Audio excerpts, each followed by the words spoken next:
Halo teman-teman, kali ini kita akan belajar tentang salah satu subchapter polynomial function atau fungsi polinomial, yaitu fungsi rasional. Sebelum kita belajar, yuk kita kenalan dulu dengan anggota kelompok kami. Yang pertama ada Ferdian, yang kedua ada Intan, dan yang ketiga ada Fadil. Kali ini kita akan mempelajari fungsi rasional, asimtot, holes in the graph, dan pengaplikasiannya. Pertama, kita akan belajar tentang fungsi rasional. Apa sih fungsi rasional itu? Fungsi rasional adalah fungsi f yang merupakan pembagian dua polinomial, yaitu px per qx, di mana qx tidak sama dengan 0. Domain dari fungsi f adalah semua input x di mana qx tidak sama dengan 0. Contoh, fx sama dengan 1 per x min 3. Ketika penyebut x min 3 sama dengan 0, maka diperoleh x sama dengan 3. Maka dapat dikatakan jika domain dari grafik tersebut adalah x di mana x tidak sama dengan 3. Setelah kita belajar tentang fungsi rasional, selanjutnya kita akan belajar tentang asimtot. Apa itu asimtot? Asimtot adalah sebuah garis lurus yang didekati oleh kurva, tapi tidak pernah bertemu pada x atau y mendekati tak hingga. Ada 3 jenis asimtot, yaitu asimtot datar, asimtot tegak, dan asimtot miring.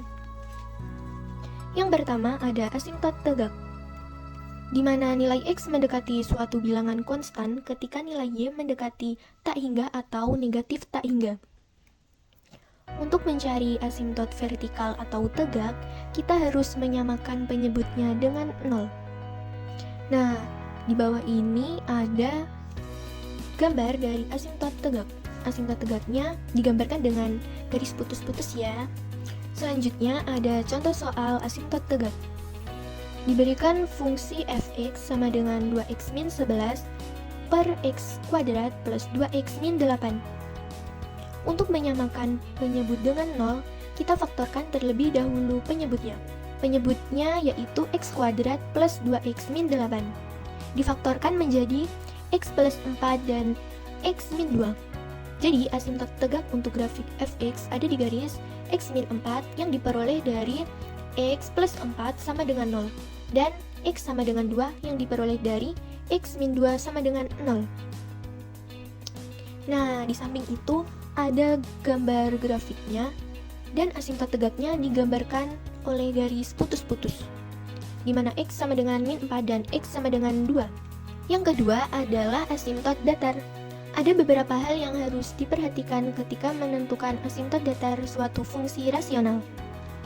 Pertama, ketika pembilang dan penyebut suatu fungsi rasional memiliki derajat yang sama, maka garis y sama dengan a per b adalah asimtot datarnya, di mana a dan b adalah koefisien dari derajat tertinggi pembilang dan penyebut. Kedua, ketika derajat pembilang lebih kecil daripada derajat penyebut, maka sumbu x atau garis y sama dengan 0 adalah asimtot datarnya. Ketiga, ketika derajat pembilang lebih besar daripada penyebut, maka tidak ada asimtot datar. Nah, di sini ada catatan. Berbeda dengan asimtot tegak yang tidak memungkinkan grafik untuk melewati asimtot, pada asimtot datar dimungkinkan untuk grafik melewati suatu asimtot datar pada titik tertentu. Selanjutnya, ada contoh soal untuk asimtot datar. Diberikan fungsi fx sama dengan 3x kuadrat plus 2x min 4 per 2x kuadrat min x plus 1. Karena derajat pembilang dan penyebutnya sama, maka terdapat asimtot datar di garis y sama dengan a per b sama dengan 3 per 2 sama dengan 1,5. Berikut adalah grafiknya, di mana asimtot datarnya digambarkan oleh garis putus-putus, di mana y sama dengan 1,5.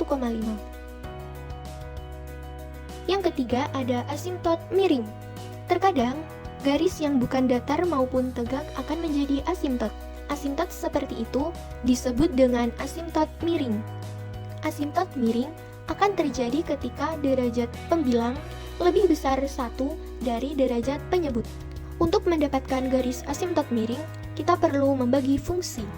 Contoh, fx sama dengan 2x kuadrat min 3x min 1 per x min 2.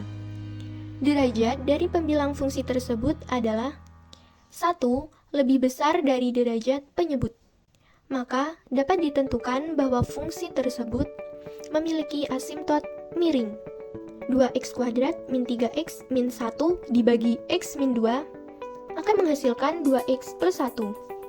Sedangkan 1 per x min 2 ini adalah sisa dari pembagian 2x kuadrat min 3x min 1 dibagi x min 2. Hasil dari pembagian fungsi inilah yang akan menjadi asimtot miring fungsi tersebut. Seperti terlihat pada grafik di samping, di mana y sama dengan 2x plus 1 menjadi asimtot miringnya, digambarkan dengan garis putus-putus.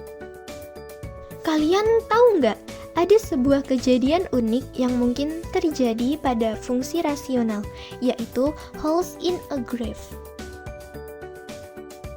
Holes in a graph atau lubang pada grafik terjadi ketika ada sebuah bilangan yang menjadi akar atau pembuat nol pada pembilang dan penyebut.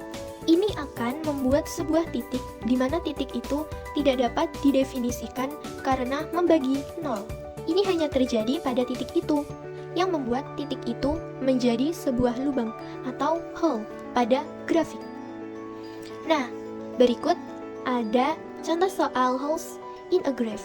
Diberikan suatu fungsi fx sama dengan min 2x kuadrat min x plus 15 per x kuadrat min x min 12.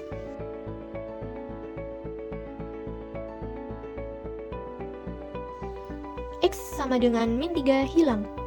Untuk menentukan koordinat dari lubang, kita mensubstitusi min 3 untuk x di f min 3 sama dengan min 2 kali min 3 plus 5 per min 3 dikurangi 4 sama dengan negatif 11 per 7.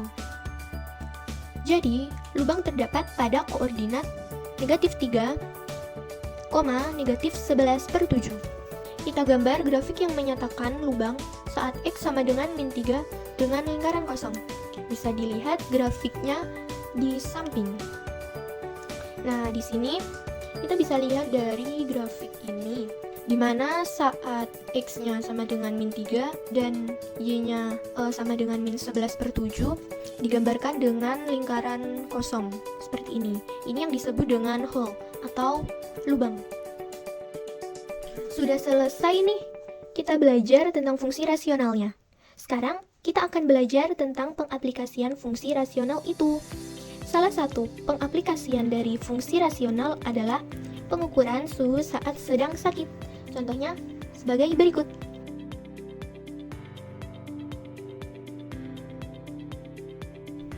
Nah, gimana nih solusinya?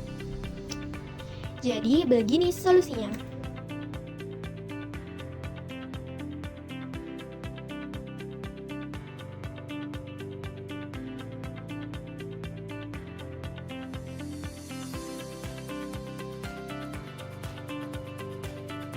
Jadi, untuk solusi C adalah seiring jam berlalu, suhu akan kembali normal, yaitu 98,6. Nah, itu tadi adalah pembahasan materi tentang fungsi rasional dan pengaplikasiannya. Terima kasih telah menonton. Semoga ilmu yang kita pelajari hari ini dapat bermanfaat. Kurang lebihnya mohon maaf. Sampai jumpa. Dadah.